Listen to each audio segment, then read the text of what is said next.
Mans this half hour. Today kicked off the 2024 Governor's Opioid and Addiction Two-Day Summit. The summit unites stakeholders from various sectors like law enforcement and healthcare to aid in the battle against addiction and opioid misuse. And today was an incredible day with an amazing turnout. Cassidy Beyer was there.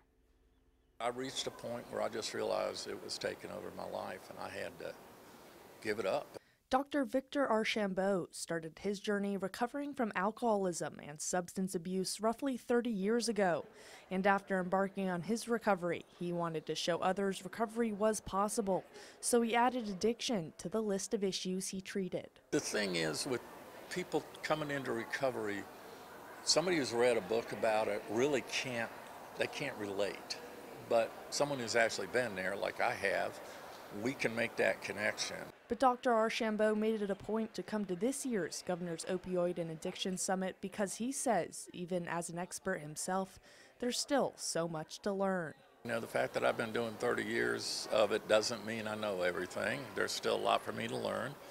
And I think a little bit that I can contribute to. Having folks from law enforcement, from healthcare, people with lived experience, people who are in recovery, people who are working at a local level, all coming together to talk about the best practices is really a beautiful thing and an amazing thing for South Carolina. Jody Mans is the executive director for the South Carolina Center of Excellence in Addiction, and she says the fact that over 700 people came to this year's event shows how great the need is. The diversity among the groups of people that are here, it's being able to have people from different disciplines, from different parts of the state all coming together, but doing so with a South Carolina lens, right? Like taking South Carolina ideas, South Carolina resources, and putting us all in one place so that we can all talk to each other is a really unique thing. Which is something Governor McMaster touched on during the luncheon, saying he knew from experience that if we communicate, collaborate, and cooperate, you unleash the magic of solutions.